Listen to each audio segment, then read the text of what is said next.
Hello there, fellow humans. Thanks for tuning in today. I'm Jaska Jost, and this is Interview with You. Today, not yet with you, today with Elise Condamin.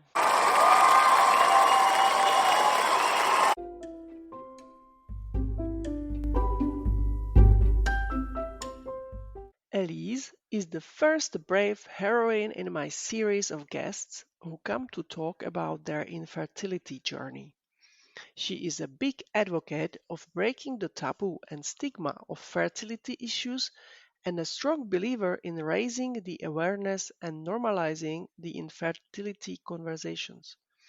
She does practice what she preaches, so we will hear all the raw truths of her journey, including serious anxiety struggles.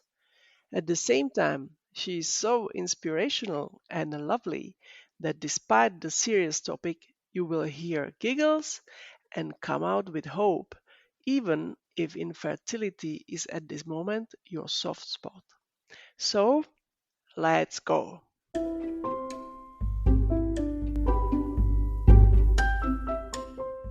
Hello and welcome to my podcast. Thanks for being here today. I have a special guest. Her name is Elise Condamin. She's French. She lives in Luxembourg. She's 41 and she's married. This year they will celebrate 10 years with her husband. And she has two children, a girl who is 4.5 years old and a baby boy who is almost 5 months, a big boy. And she came here today to discuss an important topic, and that is how she got to get the children. It's a thing that we are very passionate about, both of us. So welcome, Elise. Thanks so much for coming. Good morning, Jaska. Thank you for having me. It's my pleasure. Recently, I have had this urge to open the topic of infertility.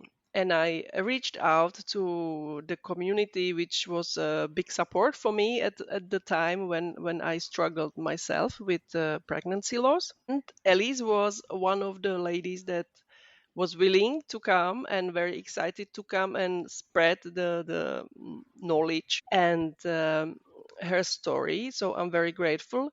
She was one of them and the first, moreover. So I'm happy that I get to also interview her first. Elise, tell me about the journey that led to your children. Yes. So as you mentioned, me and my husband, we got married in 2014. At the time, we were living in Sweden, in Stockholm, and pursuing careers, I would say. Traveling a lot and enjoying our life together because we had been in a relationship long distance for 2 years before my husband came to live with me. So we wanted to enjoy the time we had together before forming a family. So we decided really to start things and start trying seriously, I would say around 2015. I went to my gynecologist at the time, who ran very basic tests just to see if everything was in working order. And everything was fine. And so he told us, give yourselves a year of trying, just like that. And, if nothing happens, we will meet again and we will explore if something is wrong. But so far, as far as I can see, you seem to be healthy and everything is good. So And how we old were you started then? things. I was 32 years old. Okay. So seems like not too early, but at the same time not geriatric, Not too as I late. would be called later down the line. So we started, and it's actually something pretty ironic because you protect yourself your whole, I would say, young adult life from pregnancy. And the minute you want it, you think it's going to happen right away as soon as you give up the pill. So the first month, I was like super excited, taking a pregnancy test every month, a few days earlier because I have no patience. And it was negative negative and negative and negative. And we started to be a bit worn out by the wait. And then we gave it a year. So we waited the time period that the doctor had said. And I met him again. And this time he referred us to his, I would say, his colleagues at CHL, because my regular gynecologist is in CHL, to do just exploratory tests and see if there's anything we could do to speed things up. So I was 33 at the time. And first of all, there was a big waiting time before meeting the doctor. So in between that time, you continue trying, but nothing was happening. And I was doing a lot of, would say, non-medicinal approaches like reflexology, and I've done everything, I think. Took supplements like CoQ10 and maca, and my husband as well. Tried, all the things, lithotherapy, aromatherapy, anything you could think of. I think I've tried. Been to the Acupuncture, osteopath, no, is popular acupuncture, also. of course, yes, Yeah. everything, because I really didn't want to have any sort of treatments, because I have a complicated relationship with my body. I have an autoimmune disease, and my body and me haven't always been friends. So it was a hard decision for me to have again to rely on doctors to get to where I wanted to go, to reach in my life. But anyway, when your desire for family is stronger, you have to come to terms with that as well. Um, so we did all the tests, and everything came back perfectly normal for both of us. No identified issue whatsoever, which was a relief and a question mark. And to this day, 6 years later, we still do not know why we can't conceive on our own. It's mind-boggling, really. Very But frustrating. there is a name for it, no? They call it Yeah, like unexplained. unexplained infertility. Yeah. You will never know. I don't know. For So, me, it sounds like it's actually worse. Like you don't yeah, know, and they give you the stats. They say 1/3 of infertility comes from the women, 1/3 comes from the men, and 1/3 is just we don't know. nobody knows. So we were Yeah. in the we don't Okay. know. And so the course of action for us was IUI. So this is intrauterine insemination. So it's basically we do a very mild ovarian stimulation for the woman, and they prep the husband's sperm to really keep only the very good one, to give the better chances of fertilization. And then they monitor the woman's cycle very closely. And when ovulation is there, you have to come to the hospital, and they will inject in the uterus the sperm. And this has better odds of working than a Okay. regular intercourse. Is that like because I didn't know?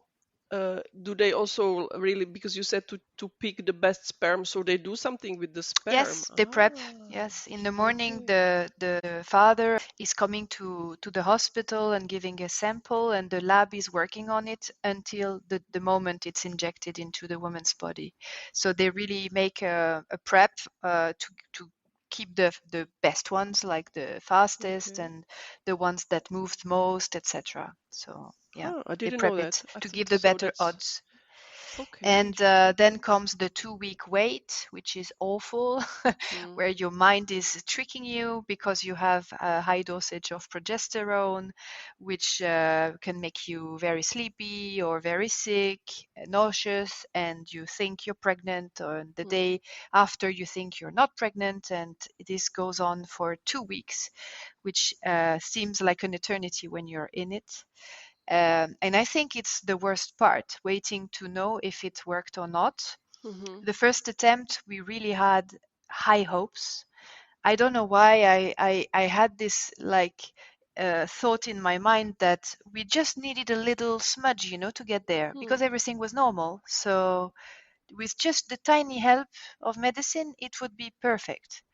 And we tested with the blood test, and it was negative. So this was a big, big disappointment for both of mm. us. and we fell very high, like we thought it was going to work on the first try, and we Mm. realized no, it's going to Mm. be more difficult than that. Mm. And then, so they told us to try several times. With IUIs, the more you try, the higher your odds are. Okay. So actually, it's not a bad thing to do more. You can do up to 6 IUIs in Luxembourg, which are partly covered by CNS. Mm-hmm.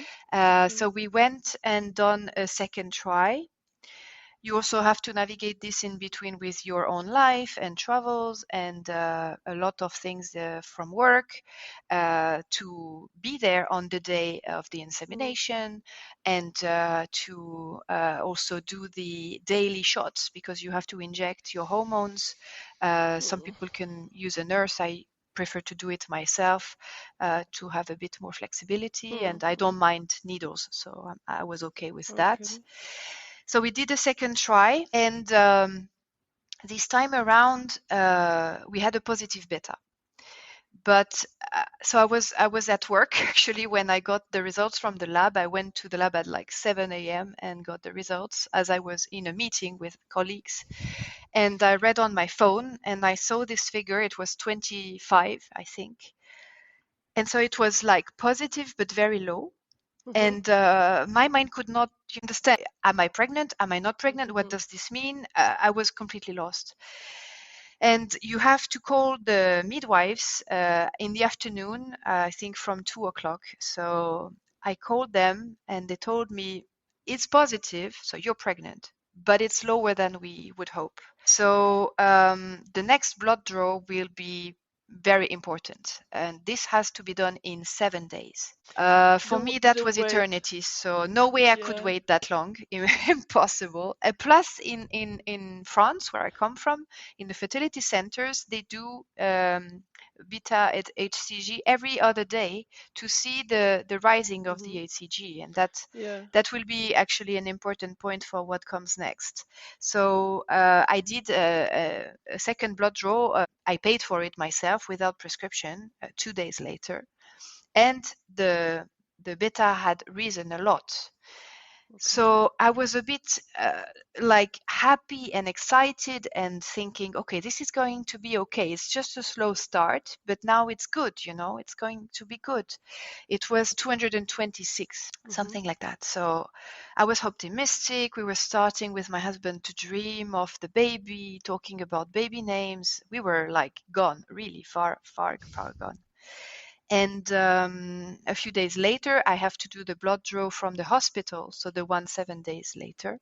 And I do it, and the figure is 227. So it So was it's basically almost the same. stopped. Yes. Mm-hmm. Mm-hmm. So it had stopped growing. Mm-hmm. And same thing, I'm at work, I get the notification on my phone that the results are in from the lab. I open it, and in the middle of the open space, I burst out crying and take my things and leave because I know Mm-hmm. what this means. It means Mm. it's a stopped pregnancy and it will not go further. Mm. But at the same time, I don't want to believe what I'm seeing, but I'm completely lost and overwhelmed and very sad and very hormonal from the drugs. Mm. So Mm. I have to go home. I say, okay, something came up. I'm sorry. I have an emergency. I went home.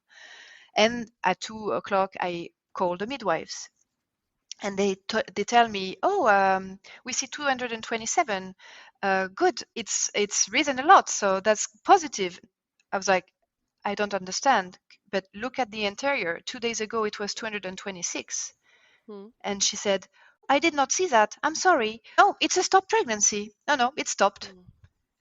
Just Just like like that. that. Very cold, and Mm. I was in tears over the phone, and I had a robot on the phone with me. So Mm. that was very upsetting, I must say. Part of the trauma, actually. That And I so she told can me, imagine. well, so you're going to miscarry in a few days. You stop the progesterone now. And yeah, in a few days, like a heavy period. Don't worry. And Hmm. you can try next month. No, Like it's nothing. no, I First pregnancy hear. test in like, I don't know how many years of waiting and trying and hoping. Yeah, it's a heavy period. it's it not even a it's miscarriage, it's I nothing. hear this a lot about like the medical people not being sensitive, and I must Yeah, say from my experience also to give some credit to the Luxembourgish Medical Society they here. were better afterwards. Yeah, but my experience was really, if we have time, I can then mention it later. My doctor, I think she was a big part of that I got through the difficulties that I have been through. She really made a big difference to me. She was like Yeah, an it's angel and everything. really a human. It's everything really. She was absolutely professional, but at the same time, she really did the right thing at the right time. I think well, way beyond her duty, and it was little things, but Yeah, yeah, so mine I too can. for my son. Yeah, it was a So big difference from my yes, daughter to my son, definitely. yeah, we'll probably circle back to it later because Of course, yeah. there's more to say. Okay, so then you had your heavy period, yeah. Yes, I was on holidays in Portugal with my husband. We thought, okay, we want to take our mind off things. We need a Mm, holiday. mm, So we went to the south of Portugal and I miscarried there in a mm. hotel room. It was okay, actually. It was like they said, uncomfortable and a heavy period, but still pretty sad and traumatic. It's not at this stage. It's not the physical problem, No, not at all. it's The really physical to is fine. see all your Yes, dreams it's shattered and yeah, hopes going away. So yeah, we and took the time we needed a bit to heal. We did not try right away. We waited, I think, 1 month without doing nothing, no treatments, just to also get my body some rest because I was very tired mhm. from all the treatments. And we started again in April. So same protocol, daily injections, monitoring of ovulation. On ovulation day, we did the insemination. And the funny thing, and this is what history also is keeping, is that my husband could not be there with me on the day of insemination. For insemination, it is not mandatory for the partner to be there. And he had a work thing, so he could not be there. And so I was on my own on this day. And I went to the appointment and had the insemination, all alone. And then went up and went home and went about my day.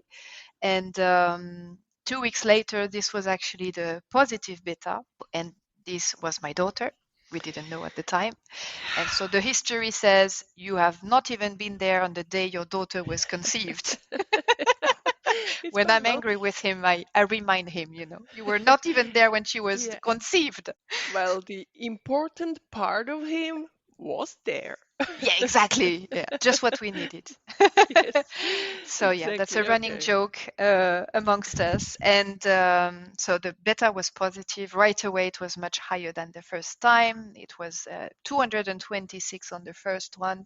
I remember it because it's the figure when it stopped the last time. Yeah, So I thought, okay, now at the day 14, it's a good figure. And I can't count how many blood draws I did for this one. I continued testing until it was like 35,000 or something. I was so worried, so yeah. worried. So you were And anxious.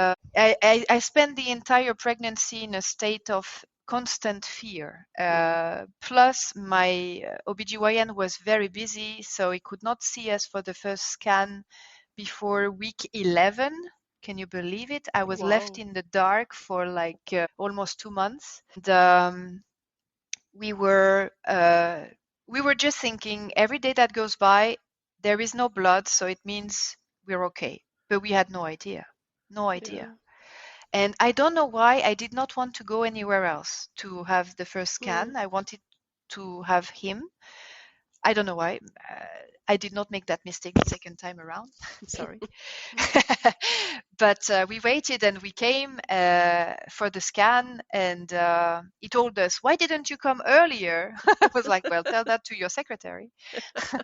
And she Ah, was already fully formed at this stage, yeah, yeah. like we could really see the shape of a real tiny baby. He could measure the neck. He could look at the basic organs, the heartbeat and everything. So it was a very nice moment for us to discover her for the Did you first time. cry? No, I did not. I did not. My husband was very, very moved, very emotional.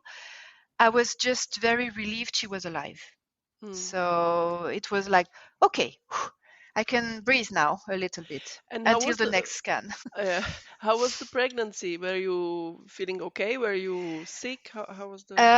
Well, actually, the pregnancy itself was going well. I was a bit tired and nauseous. I had morning sickness every day, all day, so like daily sickness. The issue was my autoimmune disease, which was Hmm. supposed to be, I would say, in remission during pregnancy, acted out. So I had a very bad inflammation in my eye called uveitis, and I had to take cortisone Hmm. to make it go away or under control. But the problem is that it's actually it got worse basically, and I even had to have an injection in my eye. That was extremely traumatic. Oh my We were God, this is what actually you need during pregnancy, right? exactly where we were Injection in the studying eye. hypnobirthing because I wanted to have a natural birth, and the ophthalmologist, she could not get to do the injection. I would not let her touch my eye, so I called my husband and told him, I need you, you need to kind of hypnotize me to do it. Hmm. And he did, and it worked, and she could do it. It's quite amazing. Yes, this worked Yeah, like a okay. charm. We had no idea we could use it for anything else than childbirth, but it turns out it's a fantastic tool for Okay. giving you the kind of deep relaxation you need to be in to have this kind of very unpleasant procedure take place. And so this was something that had to be monitored every day, oh, every day, every other week, basically. And besides that, well, this gave me gestational diabetes from the Hmm. cortisone because it was messing with my hormones, and so I could not regulate my blood sugar properly. So at the end of the pregnancy, I had to do the daily dextrose and insulin injections and so on. So yeah, the end was not very funny. I had a big sciatic as well. So yeah, I was not the glowing, beautiful, beautiful pregnant lady, but yeah, I was okay. But I very anxious, very very anxious. Mm. At every scan, really, I was like spying the heartbeat. That was the first thing I was trying to see Hmm. in the monitor. Okay, is she still alive in my belly? Of course, as soon as I could feel her kick and move, I felt much better, and she moved a lot, probably also to reassure me. So when she was kicking and moving and I could feel her, I was okay. But as soon as she got a bit too quiet, I was starting to freak out. Yeah, I even I went to was the just. ER once because I thought I did not feel her for too long, and I was freaking out. So, yeah, Yeah, that I having can pregnancy imagine. right after a loss is a very hard experience, Yeah, unfortunately. so then you at some stage must have given birth. Yes, I have. She was late. She was supposed to be a Christmas miracle. She was due on the 25th of December. Okay. But I guess she did not want to share her birthday with Jesus, so she waited a bit more. And it was also a fear. I did not want to be induced because I wanted to Hmm. have my natural birth. So an induction was not really compatible with that birth plan. And Hmm. I was praying and also tried everything for her to come out. The yeah, acupuncture, moxa, the yoga postures, chiropractor. I did everything yet again. We just did not do the version because she was breech. I forgot to Ah, mention. okay. She was Hmm. breech until very late. And they Okay. told me, no, we don't do vaginal birth for breech babies. You will have to have a C-section. So Hmm. also that was something I really did not want to have. And at the really last scan, like week 39, we saw that she had turned around and she Hmm. was facing the way out. So she was in the right position, but still she was late.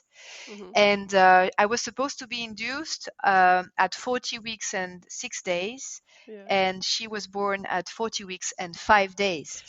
It's like this is the story of my second son. It's very But similar. she came on her own terms, 19 hours of labor, but very soft at the beginning, of course. And the birth I wanted, and the staff was super supportive.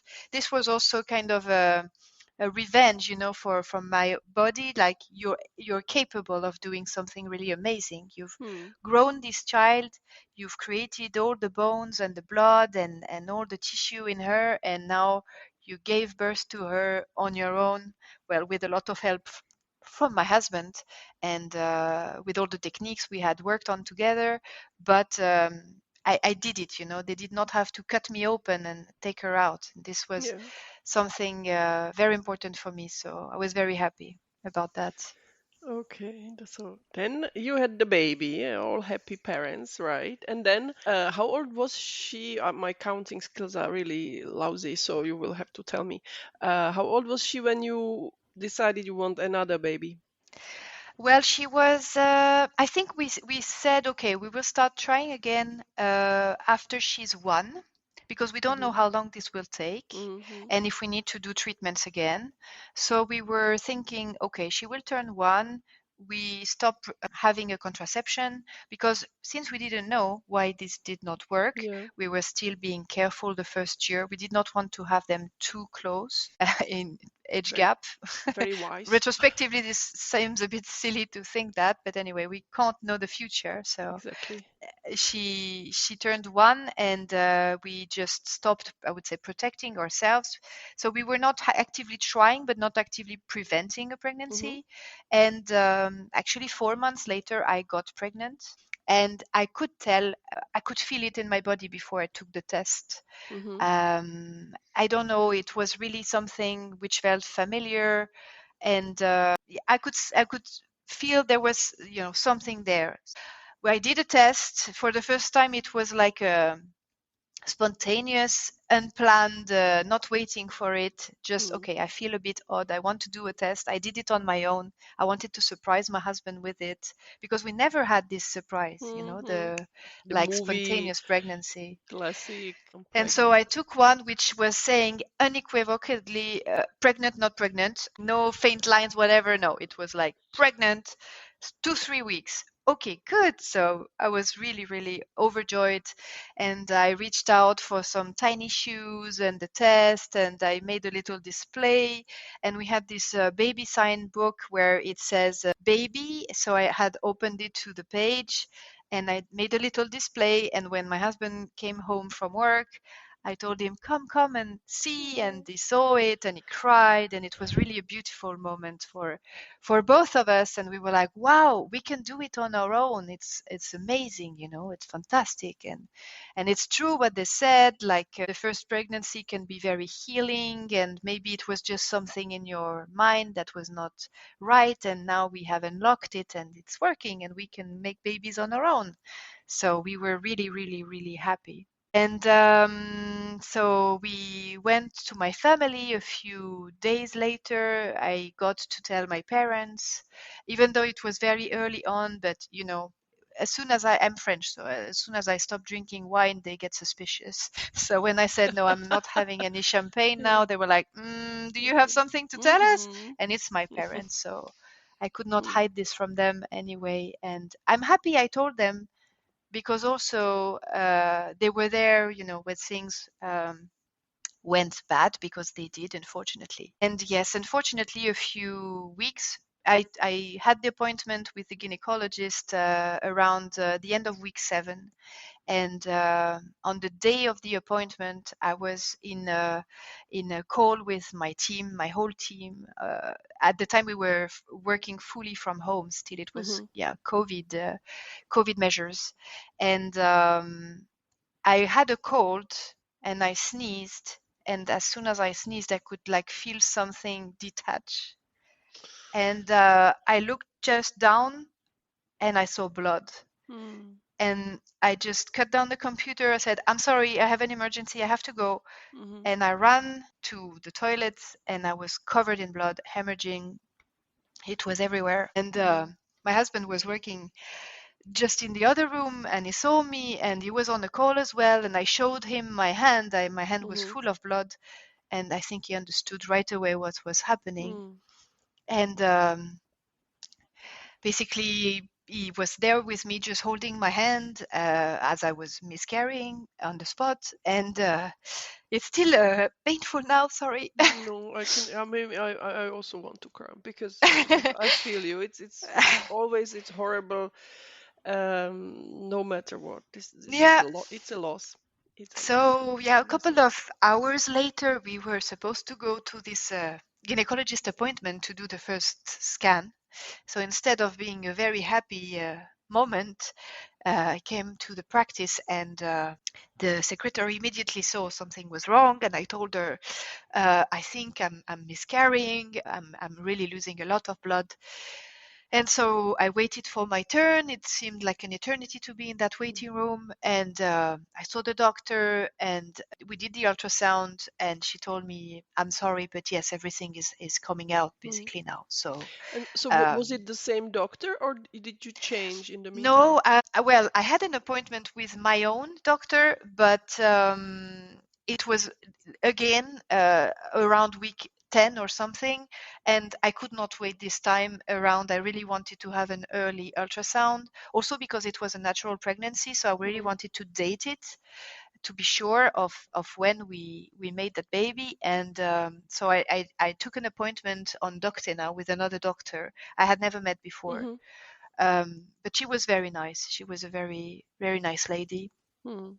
And yeah, she told me, I'm sorry, I can only see on the scan that everything is detaching and going away. So unfortunately, it's a pregnancy loss, and I'm a rhesus negative, so I needed to go to the ER anyway to have a shot Mhm.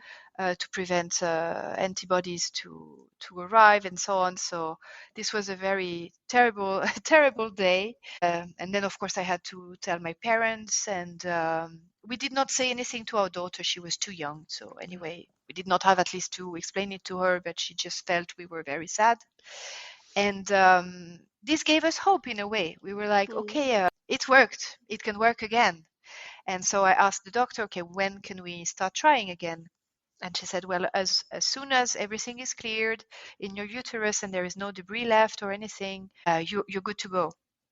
And you have higher odds. There was research, and you have higher odds of conceiving right after a loss. So you can try again very soon. But the following months, she would see me every month, and unfortunately, it took time for my body to really clear everything. And so we had to wait and wait and wait. And we had this appointment with the fertility doctor anyway, planned, Mhm. because we thought, okay, we give it 6 months on our own, and then if nothing happens, we will see her again.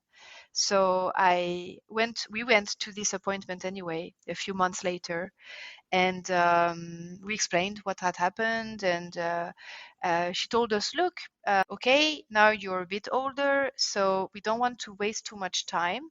But well, if it was the first time you come to me and you did not have this history, I would go tell you to go straight to IVF.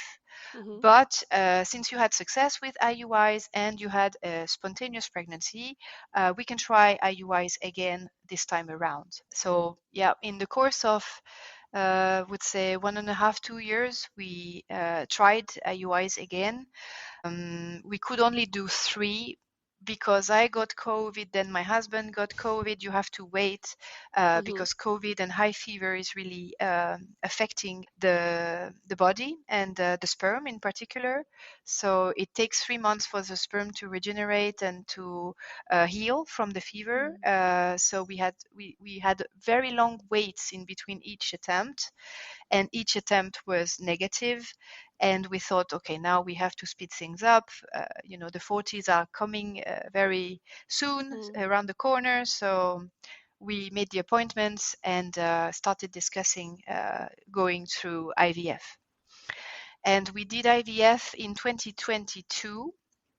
So we did the steam and the egg retrieval, and I guess the dosage was kind of too high, so they retrieved 29 eggs. Wow. Yeah, I That's was that's a lot. having hyperstimulation syndrome, very bloated, very sick. I was really tired. And the doctor, he told me right away, usually when there is this high amount of eggs, they are not good quality. So don't Mhm. get your hopes up. If you have maybe 5, 6 embryos at the end, it will be great. Mhm. So really, this does not mean it worked very well. On the contrary, it's like Mhm. a Mhm. lot of them could be immature or bad Mhm. quality. Okay. And this is what happened actually. I mean, we were extremely lucky to have 6 embryos at the end, but my body was in such a state we could Mm. not transfer any fresh embryo right away. So we had to wait until yeah, the HSO yeah, was better. And we made in total 4 attempts. So the first 3 ones were negative. They took the best embryos we had, best quality, day 5, grade AA, super good, and it was not working. And I wanted really to be an actor of this journey, so I challenged them a lot. I asked a lot of questions. I asked to change the protocol, to go from a fully medicated cycle to a fully natural cycle. Then we Mhm. found an in between with a trigger shot, but it was my body doing the work. Mhm. And every time was a failure, and we were really getting to terms with just having a family of 3 and having just one child and being happy that way. And like you said, it takes sometimes one person. And on the day of the fourth transfer, it was a doctor we had never met before. We didn't know her at all. And she came in the room with a big smile. She was glowing. She was radiant. She was really, I don't know, positive, like, oh, it's such a great day to make a baby today. Or Mm. I don't remember if she really said that or if it was just in my head, but I could feel it in her whole attitude that she was very positive and she was making jokes. And I told her, do you have tips or what can I do to make it work? Because it's the fourth time and we don't believe anymore. And I just, I don't know. And she told me, well, I would actually be a very rich doctor if I had the answer to that. But didn't they tell you? This is the one. This is the one that's going to give you your baby, in joking, like she was laughing, and we were laughing in the room with her, and it was like, oh, okay, sorry, we didn't know we had to wait 4 times for it to work. Okay. And so she did the transfer and she showed us everything, and everything went very smoothly. We could see the tiny bubble on the screen blinking. And we had the day off. We had this tradition. Every transfer, we took a day off. We went to the restaurant with my husband to have a good lunch and no work, just 2 of us. And so we had a good lunch and we were talking about her and say, well, you know what? I don't know if this will work, but at least we had a good time. It was not mechanical, cold, Mm. too Mm. too sad and a bit desperate. It was fun, and it was a good moment. It was a nice moment. And it was almost the last attempt because we had decided for the last 2 embryos we would implant both of them together and Mhm. then be done with it and never try again. So we were really at the end of the journey. And guess what? That's You my were son. pregnant. Oh, and he's That's now my five son. five Yeah. months. She And was right. It was the one. yeah, Mm. it's well, so congratulations. He's still a baby, so I can say that because it's lovely. And for the doctors, I have really a very similar experience with my doctor because I had I had Sorry. two boys, and in between them, I had two miscarriages. So, and the first one was a missed miscarriage. So I had to go to the Mm. hospital so that they gave me medication to, because but just for the listeners, miscarriage is that the baby doesn't develop anymore but your body doesn't react to it. So my body continued sort of all the pregnancy symptoms, but there was no heartbeat. So the doctor, Yeah. she was really super. She asked me, she said, you have several options. You can either go out and let it happen naturally, or I can give you a pill and you go to the hospital. We do it under The supervision, or DNC. you Yes, or you can do the curettage, which I didn't want, but I really wanted the baby out. I was in such a state that I was like, no, please get it out of Mm. me. And she was so understanding. She, here in Luxembourg, this is really not the case. She herself called the hospital arrange a thing. And then I didn't, okay, I said, okay, so this is happening, it's fine, and next time it will work better. And then I go to the hospital and I didn't realize, but it was the same place where I had my first child. So there were all the babies, it's like the maternity ward. Yeah. So there were all the newborn babies, and I was like, and the doctor, what she did, she put her arm around me and she told me, no worries, the next one will be yours. And Mm. this was like, I mean, maybe it was not super professional, because of course she cannot promise me, but it was really something that made my day. And then, okay, I actually had another miscarriage, but then I did have my son, who is now 5. So but it's a really such a difference if you have a people who support you and Yeah. know what you're going through, or are understanding.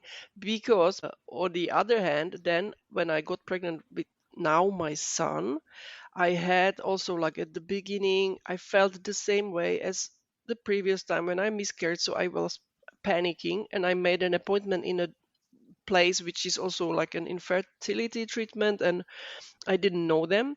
And I came there and I said, yeah, I just really want a scan to be sure, because my doctor wasn't available, to know what's going on. And so the doctor was doing the scan and he said, no, there is the heartbeat, the baby is fine, like, for the moment, he said. I was like, what the like, So why would you say that? insensitive. Like, yeah, yeah. Yeah. Now my son is 5, he's fine. And but this was not the thing to say. I mean, if you're in No, this line of business, okay. So I never went there again. I I got can happily back imagine. to my doctor, and she's like, I mean, she's an angel, and she really made it a way of a different experience. But so, and that pregnancy, how was that? Were you Well, okay, or I were you made anxious still? some changes. First of all, I got mental health help. I started actually before he Mm-hmm. was conceived, because after my daughter was born, I thought the fear would go away. She was out in the world, she Mm-hmm. was out of my body. It was not only on me to keep her alive and well. But no, unfortunately, becoming a mother has made me very anxious, even Mm-hmm. more than I was during the pregnancy, to a point where it was hindering my daily life. I was scared to have her in my arm going up the stairs. I Mm-hmm. was scared I would just let her fall down. I was scared about the cars in the street, and that they would run over us. I really had flashes of violent death, terrible things, really. So Mm-hmm. I had to do something about it, because it had become impossible to live like this. So I sought mental health professional help, and I did actually several things. But what helped me most is EMDR. So this is for trauma. This is Mm-hmm. actually, it was invented for the veterans from war in the US, and it's now therapy people are using to heal very big traumas in life, and worked on it for the pregnancy losses, and also for these anxiety. Mm-hmm. So this helped really, really a lot. And then I also sought the help of a psychologist, just to talk, have somebody to talk to every week. And she's been with me through the whole infertility journey, all the attempts, all the hopes, all the failures, everything. And this made a world of difference during the whole process of making the baby, and then the pregnancy, and even now she's still helping me. And this is something I really strongly recommend for people going through this, because having someone you can be unfiltered, completely unfiltered, and just let it out, everything you have, all the worry, the anger, the sadness, and the joy, everything, all your emotions. This makes a world of difference. So the pregnancy was actually much less eventful. I still had gestational diabetes, but for me it was like, yeah, I know what it is. I don't mind. It's nothing. Yeah. And I was still a bit anxious at every appointment that everything would be okay, mostly due to my age because I was 40, and so you get a bit more worried about, nip tests and possible abnormalities and things like that. But everything was okay. It was a little boy. So the funny thing is actually we transferred one embryo, but on a natural cycle. And when we did the first scan, the very early one, there was actually two eggs. Okay. So we had made a baby on our own as well. Okay. And the embryo that was transferred, it was the worst quality we had. It was a B2, so day 5 embryo, but B2 quality, which is like an early blastocyst, they call it. So we never know. We don't know still to this day if the baby we have now is the one we made during the cycle or the embryo we had transferred. So we will never know because Wow. out of the two eggs, only one continued its journey, but the Okay. other one maybe just implanted, as well and did not develop. That's So interesting. So you it's don't yeah, know. You and I don't could know. feel it. I was telling my husband, I think I have twins. I feel extremely Mhm. exhausted, feel very nauseous. I don't remember feeling that worn out with Mhm. my daughter, and actually it was, but in the end only one baby, Yeah. which was a relief. Honestly, I was not ready for twins. Oh, yeah. I mean, we could have welcomed anything at this point, Yeah. but no, it was a relief we had only one to take care of in Yeah. the end. It's And yeah, the pregnancy was going well. This time around, I had continued the treatment for my autoimmune disease, so I did not have any issues with my eyes. But again, the day came and went of the due date, and no baby. And classic. it was during the time, we had this terrible ice alert in the early The- January, the Because stay everything was home closed. text, Nope. Yeah. red alert, don't come out, stay home, schools are closed, we will not deliver your mail. And my baby was due on that week, of course. Okay. And so I had to take care of my eldest. So my mom was supposed to come and she told me, I'm sorry, but I can't be on the road with this weather. Yeah. So we have to wait and so on. And with the diabetes, my gynecologist he told me, you will not go past the 41 week. So we will induce you on the day before.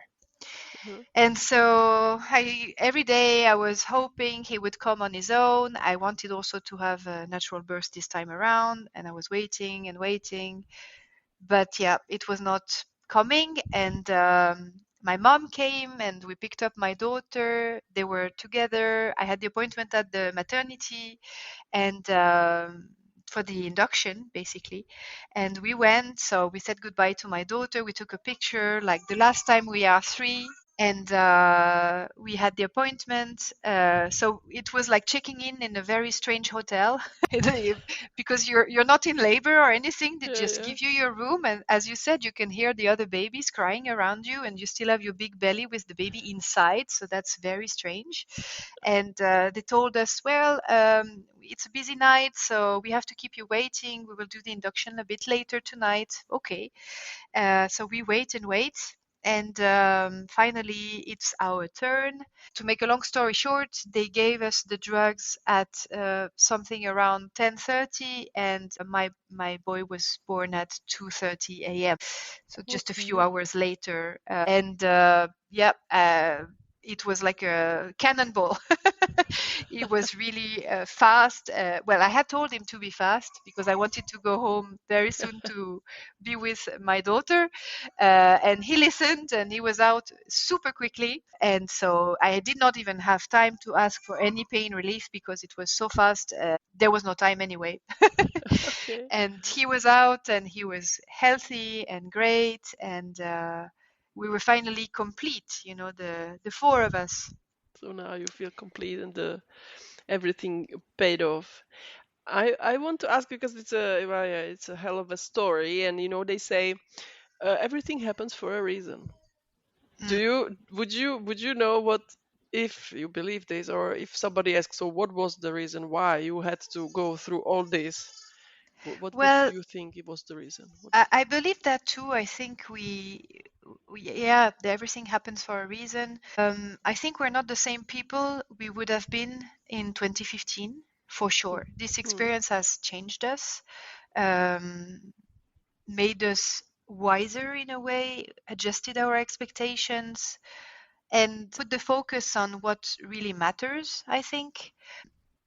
Maybe we would have lost ourselves in frivolities and lots of unnecessary baby items and I don't know, very futile things. And no, what was really important is to be a family, to have a healthy child, and that's it. Whether it's boy or girl, it doesn't matter. What matters is they are healthy and happy, and that's it, basically. And that they are there, right? Exactly, yes, that they are there. And That they are there. for our second child, it was a bit different because we had started this morning journey of not having another child, and we were coming to terms with being just the three of us and being happy this way. So it feels like it's the cherry on the cake, you know. Yes, We're yes, very grateful for that sure. he finally chose to come to For sure. us. And when it comes to your relationship with your husband, for me, from outside, it seems like that it made you stronger, and your relationship. Is it the case? It is, yes, I think so. I mean, this journey it can either destroy the couple or make you closer and stronger. And fortunately for us, it's our case. I think my husband was very frustrated that he could not do more because in the end Hmm. the woman is getting through all the treatments and the discomfort and the hormones and the injections and the bruising and the emotional roller coaster. A lot of it is done by the woman, and besides I would say giving the cells, they can't do much more physically, but it can make a whole difference um, psychologically if you have someone in your corner who also gives you a bit of slack when you're not yourself because you're hyped on hormones and crying over nothing or being angry. So it's very important to have your partner, I would say, stick with you and bear with you in these moments where you're going through something very difficult. And so for us, it was the case. It was the case through the whole pregnancy.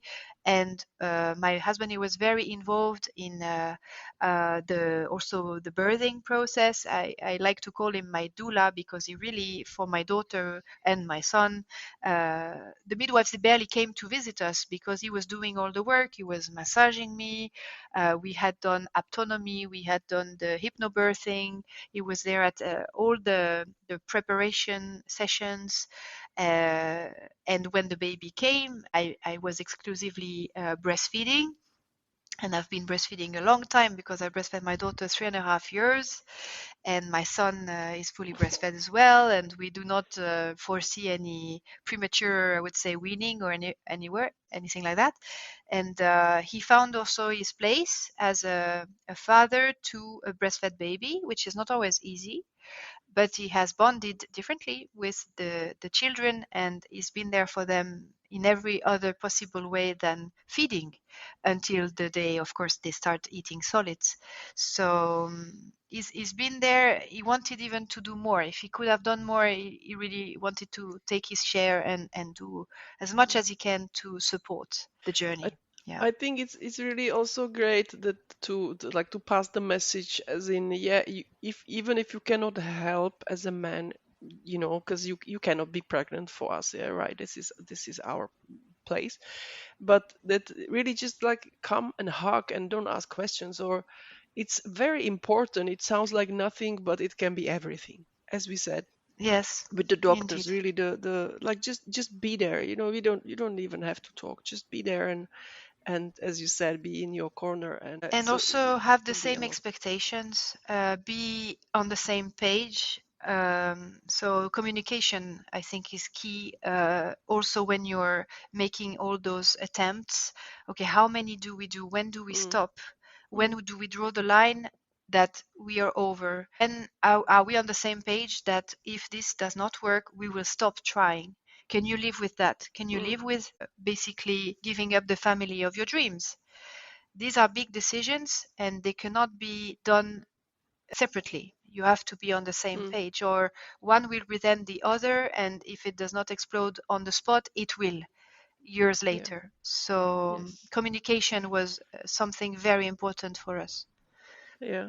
So it seems you certainly see that, like, what it brought you, what positive. And I see also one big positive thing, and that is that we are talking about it right here, right now, and passing the message to the world that, if you experience infertility issues, it's really great to talk about it and not to be ashamed, because there is still like a stigma around it, and like I don't know, stigma of failure, or something like Yes. this.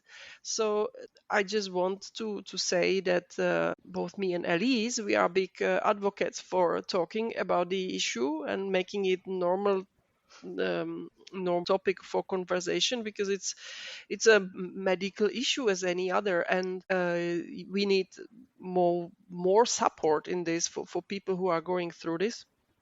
So I hope that this podcast can contribute to somebody's well-being and a little bit more hope on their journey, because we have really two beautiful lights at the end of the tunnel in Elise's case, and well, in mine also too. Um, on that note, I think that because I see that your son is coming to needs your attention a little bit, No, which is it's okay. great. He's in the room. He's smiling. He's happy. Well, that's the best thing. I wanted to ask you millions of questions, but we are a little running out of time. So maybe we can make another episode one day. So we will see about that. So, is there anything else, that any other message that you would like to still say about your journey and about the whole infertility topic in general? Well, I think there is a community, like you mentioned earlier. This is a great resource.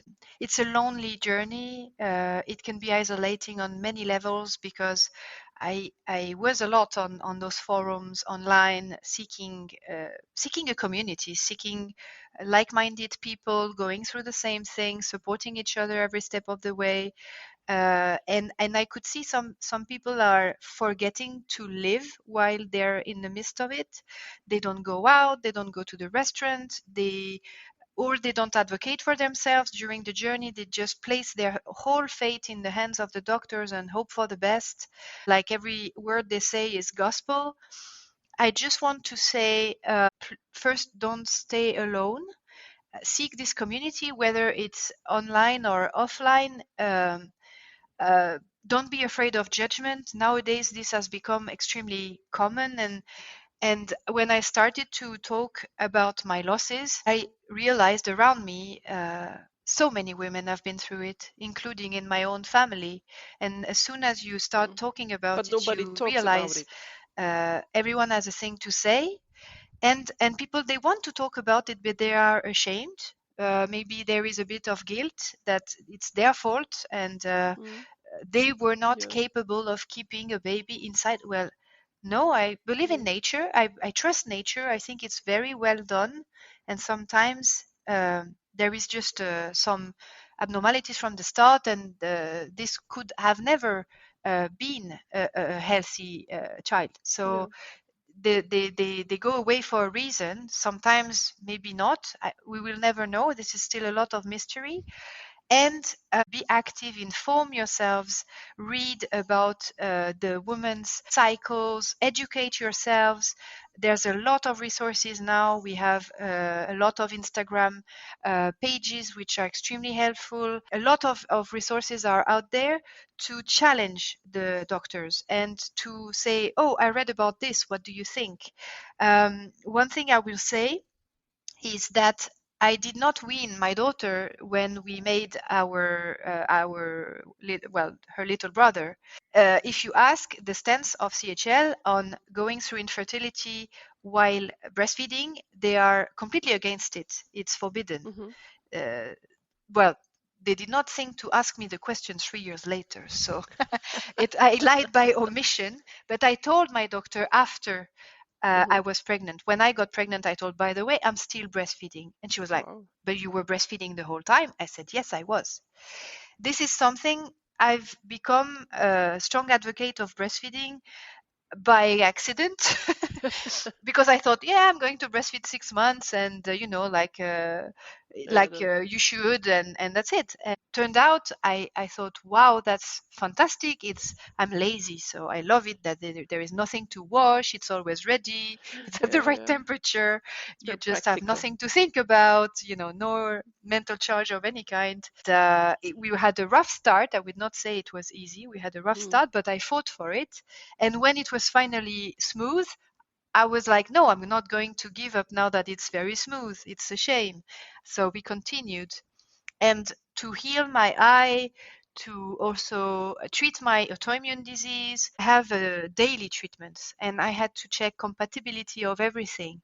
And you would not believe Hmm. the number of doctors who are completely uneducated about breastfeeding and about compatibility of treatments. And if you listen to them, they will tell you to wean all the time. No, but you have to wean. You can't get that drug. And I Because had it's really the to fight easiest and and advocate. most certain.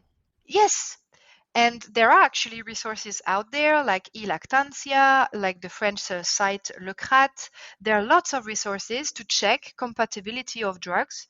And there are even online Mhm. support groups to do infertility treatments and still breastfeed your child. So we don't have Mhm. to choose necessarily. Sometimes we do. Sometimes there are treatments which are not compatible or pathologies which require to wean. But in many cases, you don't need to. This is to say, it's the same for infertility treatments. There's a lot out there. A lot of hospitals and clinics, they stick to the same experience Mhm. protocols, but sometimes you have to challenge them. There is a law that they cannot do something to us that we do not consent to, and we need to enforce it Mhm. more and to say, no, this is not okay. I know some ladies, the transfers are extremely painful for them. In some other countries, they do anesthesia so that the transfer Mhm. will be smoother and the lady will not be in pain. It's something I do not think is done here in Luxembourg. Mhm. And they still have a long way to go to also sometimes reach I would say, standards. They are great at what they do, and I'm eternally grateful for them for helping us get both our children. But I really challenge them, especially on the artificial cycles. I said, no, I want to do a natural one. And they were like, oh, but we will need to monitor you every other day. I don't mind. I Mhm. don't care. Let's do it. Mhm. Let's try. Mhm. Because I cannot think this will work if we keep doing the same thing over and over and Mhm. over again. Yeah. So this is really something I want to emphasize. Be an actor, educate yourself, inform yourself, and fight for yourself. Yeah. And then you can say, I've given my everything, and if in the end it did not work, at least you have no regrets. You've Yeah. tried everything. Yeah. That's a good point. I just wanted to say, I'm sure that in CHL, which actually I think I didn't mention, it stands for the Centre Hospitalier de Luxembourg. It's a hospital in Yes. Luxembourg. I think they are happy that you didn't want a third child. I think that they are like, yeah, okay, good, it worked out. Now she will leave us alone. Doctor, she was very surprised because she was like, you could have been a bit more forward about the breastfeeding thing, and I told her, well, I would not have changed your mind, so Mm. I kept it for myself, checked all compatibilities. I did not put my daughter in danger by taking drugs which were not safe. I did something safe on my own terms, and yeah, if it failed, maybe I could have attributed the failure to me and my Mm. decision to be stubborn and to continue, but at least it's my decision, Yeah, no one yeah, else's. that's good. Okay, I think you also said something very important, really find people who are in the same situation, because it's really, I found that the community that actually we met in is, I see that the ladies, they are like the experts, because some of them went through so many things. They know, just like you know more than, I would say, an average doctor. If you go to an average OB/GYN, they wouldn't know as much as you do, because you were through all this, you read all the books, and there are ladies knowledgeable about that. They give so much advice, or also the for the mental journey, because the mentally, this is crazy, like what you are going through, with all the hope and then failure and then hope and failure, and it's mentally Yeah. really exhausting. Anxiety, then I think this is no exception that this happens. But so I think the community is really key, and so people don't feel alone, and they can find help on many levels there. Okay, so Elise, I will not keep you much longer. Thanks so much for coming and sharing your journey, and all your advice and tips and tricks, and enjoy your breastfeeding and your and your Thank you. baby. And thanks very much for coming, and maybe see you Thank next you for time. having me. Thanks so much. Bye bye. Bye.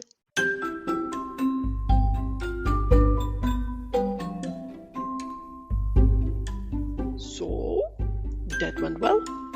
Thanks for joining us today in Interview with You.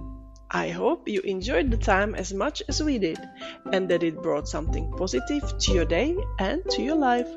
Don't forget to get in touch if you want to be my next guest, or if you have anything else you want to share with me.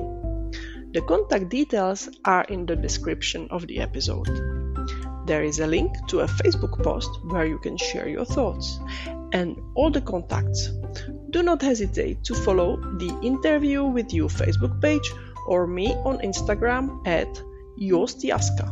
Remember, both Jaska and Joost are spelled with J's. The European quacks, right? Anyway, go ahead and follow my social media so that you do not miss anything exciting. I look forward to hearing from you and to possibly having the next interview with you.